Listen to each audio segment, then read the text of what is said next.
का व्रत 2024 में कब है, कैसे हमें व्रत रखना है तथा पारण कैसे करना है तथा इस व्रत की पूजा विधि क्या है, ये सारी जानकारी आपको आज मैं देने वाली हूँ। ज्येष्ठ पुत्र का व्रत हमें 25 सितंबर को रखना है, यानी कि बुधवार को।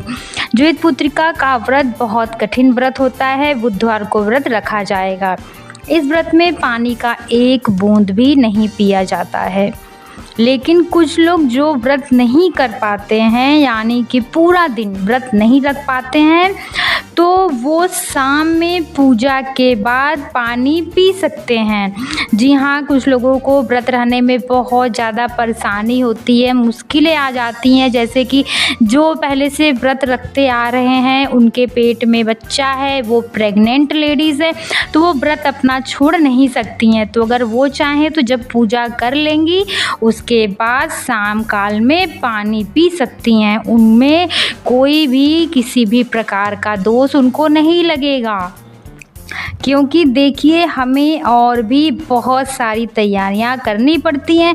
जी हाँ, हमें सिर्फ व्रत ही नहीं रखना है, पूजा की सारी तैयारियां और अगले दिन पारण इत्यादि में भी समय लगता है, तो उसकी भी तैयारियां सब कुछ करना पड़ता है।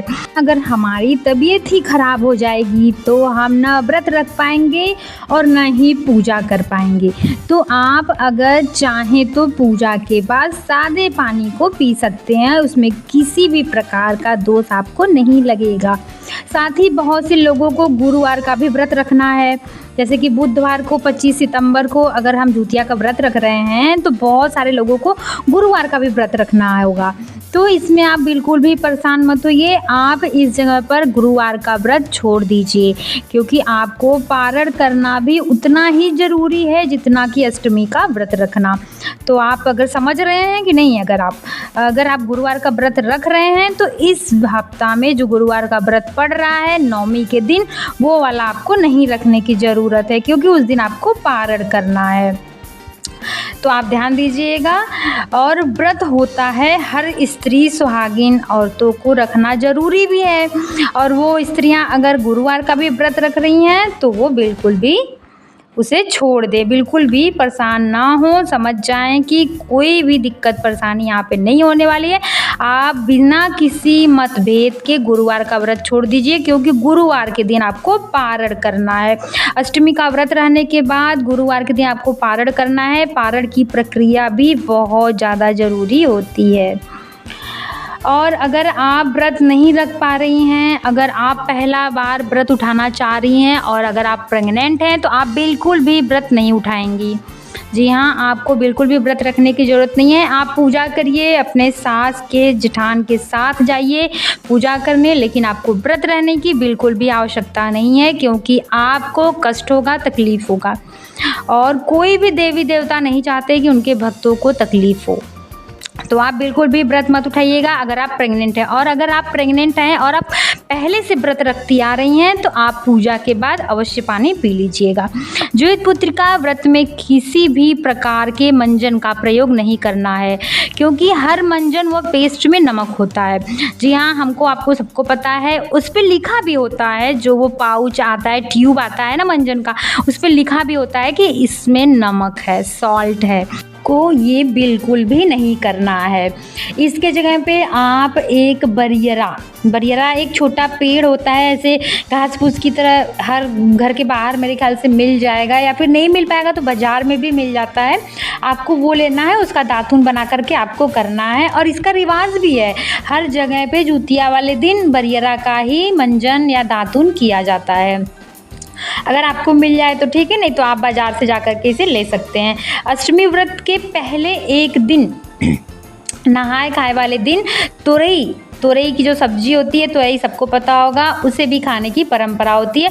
कुछ लोग तो क्या कहते हैं, सुबह जो इस दिन सरगी लिया जाता है, उस दिन छोटे छोटे तोरई के जो बच्चे टाइप के बीज होते हैं, बीज नहीं फल होते हैं, उनको वो पानी के साथ पूरा खड़ा खड़ा निगल जाते हैं, ठीक है। या फिर छोटे छोटे फूल को भी निगलना होता है। एकदम सरगी वाले दिन सब कुछ खाने पीने के बाद उसको लास्ट में घोटा जाता है। घोटने के बाद से अब आपकी जो व्रत होती है वो शुरू हो जाती है। तो तोरई होता है एक सब्जी होती है नेनुआ वगैरह की तरह, बहुत लोगों को पता भी होगा, तो उसकी सब्जी भी बना करके खाया जाता है उस दिन, जिस दिन की हमें नहाय खाए वाला करना होता है, रात्रि के दिन। ठीक है, अब इसे पानी के साथ आपको घोटना है तो घोटिए, नहीं तो आप उसका सब्जी बना के खाइए। अब सप्तमी की रात्रि में खाने के बाद पारण वाले दिन सुबह के टाइम पे दाल की पूरी भी बनती है।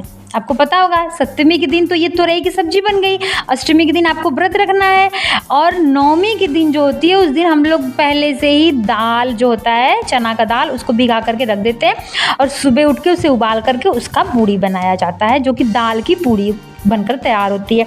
सब लोग बनाते होंगे दाल की पूड़ी, और बखीर जो दूध और चावल उसमें गुड़ डाल के खीर बनाया जाता है, तो उसमें चीनी पड़ता है तो वो खीर हो गया, बाकी इसमें गुड़ पड़ता है तो इसे बखीर कहा जाता है। तो ये चीज़ों को बना करके सुबह पारण करने से पहले इसे बाहर रखा जाता है। कहा जाता है कि यह चील और सियार के लिए रखा जा रहा है। जो चील होता है, सियार जो हम कहानी में सुनते हैं, उनके लिए ये रखा जाता है। जिनकी सास नहीं होती है वो लोग रखते हैं, बहू लोग। जिनकी सास है वो नहीं रखेंगी, जिनकी सास नहीं होती हैं वो रखती हैं। तो इस तरीके से नवमी के दिन ये रखा जाता है। तो इस तरीके से हमारे अष्टमी की जो ज्योतिया की पूजा है, ज्योत पुत्रिका की, वो पूर्णतया संपन्न हो जाती है। और उसके बाद हम अष्टमी के दिन चिल्ल का दर्शन भी करते हैं। आकाश में ऐसे उड़ते हुए चिल्लों का दर्शन भी किया जाता है, इसकी भी मान्यता है। अष्टमी की पूजा संपन्न हो जाती है और ज्योत पुत्रिका व्रत भी हमारा संपन्न हो जाता है। अगर आप इस विधि विधान से ज्योत पुत्रिका का व्रत रखेंगे तो आपका भी सब कुछ मंगल से पूरा हो जाएगा। तो माता रानी आप सभी के व्रत को पूर्ण करें तथा हमारे संतान को लंबी आयु प्रदान करें। जय ज्योतिबंधन बाबा की जय।